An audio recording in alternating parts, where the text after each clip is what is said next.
Next है आपका degree of correlation. Degree of correlation में आप डिग्री चेक करोगे अपने को रिलेशनशिप की, दो या दो से अधिक वेरिएबल्स में जो भी रिलेशनशिप बन रहा है उसकी डिग्री चेक करोगे। डिग्री चेक करने के लिए हम कोएफिशिएंट ऑफ कोरिलेशन का यूज करते हैं। तो it refers to the coefficient of correlation. यहां पे आपके पास सबसे पहला आता है परफेक्ट कोरिलेशन। परफेक्ट कोरिलेशन, जब दो वेरिएबल्स में चेंज सेम प्रोपोर्शन में होगा तो वो परफेक्ट कोरिलेशन कहलाएगा।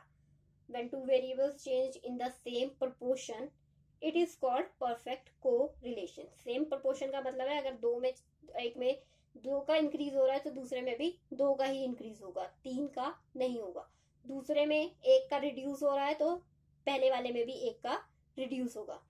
इस तरह से जो रिलेशनशिप होगा वो आपका परफेक्ट कोरिलेशन कहलाएगा। अब इसमें फर्स्ट टाइप आती है आपकी perfect positive and second type आती है परफेक्ट नेगेटिव।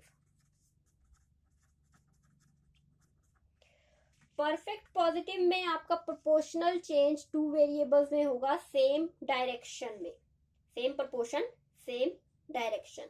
मतलब पॉजिटिव इंक्रीज हो रहा है तो पॉजिटिव होगा, नेगेटिव हो रहा है तो नेगेटिव होगा। ऐसा नहीं होगा कि एक में पॉजिटिव जा रही है वैल्यूज और दूसरे में नेगेटिव जा रही है, दोनों में सेम डायरेक्शन में मूव करेगा। नेगेटिव भी हो सकता है और पॉजिटिव भी हो सकता है। परफेक्ट नेगेटिव के केस में आपके पास जो भी डाटा होगा वो अपोजिट डायरेक्शन में मूव करेगा। एक्स और वाई वेरिएबल्स में आपका डाटा मूव करेगा। अगर एक्स की वैल्यूज बढ़ रही है तो वाई की वैल्यूज घटेंगी, अगर y की वैल्यूज घट रही है तो x की वैल्यूज बढ़ेगी। इस तरह से आपका डाटा मूव करेगा।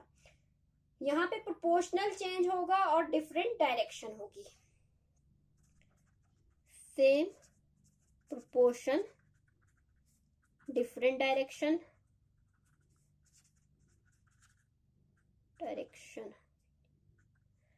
और यहाँ पे आपका same proportion same direction. Same वाला परफेक्ट पॉजिटिव का केस हुआ और सेम और डिफरेंट वाला परफेक्ट नेगेटिव का केस बना। सेकंड आता है आपका absence of correlation. Absence of correlation, अब एब्सेंस का मतलब है जहां दोनों वेरिएबल में कोई रिलेशनशिप एग्जिस्ट ही नहीं करता, दोनों में किसी में इंक्रीज हो रहा है किसी में डिक्रीज हो रहा है, दोनों की वैल्यूज आपस में मैच ही नहीं कर रही हैं, तो वो आपका होगा एब्सेंस कोरिलेशन।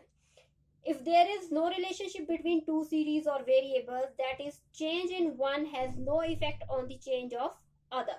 एक के चेंज होने में दूसरे पे कोई इफेक्ट नहीं हो रहा, तो आपका एब्सेंस ऑफ कोरिलेशन रहेगा। No effect on one another, एक का दूसरे से कोई लेना देना ही नहीं है। थर्ड आता है आपका लिमिटेड कोरिलेशन।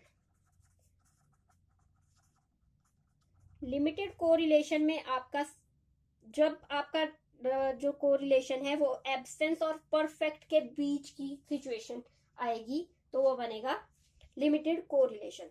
ना तो वो परफेक्ट है ना वो एब्सेंस वाला केस है, इस केस में आपकी होगी लिमिटेड कोरिलेशन। तो यहाँ पे आपकी तीन तरह की डिग्रीज रहती है। फर्स्ट रहती है हाई डिग्री।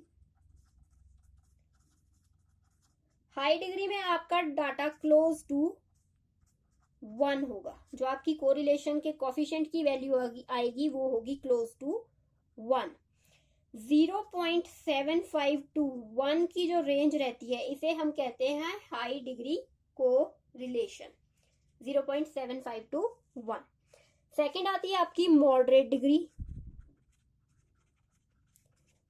मॉडरेट डिग्री में आपका डाटा मूव करेगा 0.25 टू 0.75। मॉडरेट डिग्री में ना तो बहुत ज्यादा कोरिलेशन है ना ही बहुत कम कोरिलेशन है, मीडियम सा कोरिलेशन मिलेगा। आपकी वैल्यूज आएंगी 0.25 से लेके 0.75 तक। थर्ड है आपका लो डिग्री कोरिलेशन। लो डिग्री में आपकी वैल्यूज 0 से ऊपर होंगी और 0.25 से कम होगी। 0 वाला केस हुआ तो एब्सेंस हो जाएगा, 0.25 तक की वैल्यूज आएंगी 0 से लेके, तो वो होगी लो डिग्री कोरिलेशन। अगर 1 हो जाता है तो परफेक्ट कोरिलेशन बन जाएगा। परफेक्ट में भी वो पॉजिटिव भी हो सकता है, नेगेटिव भी हो सकता है, वो वैल्यूज जैसी आएंगी उस हिसाब से आपका डिफाइन हो जाएगा।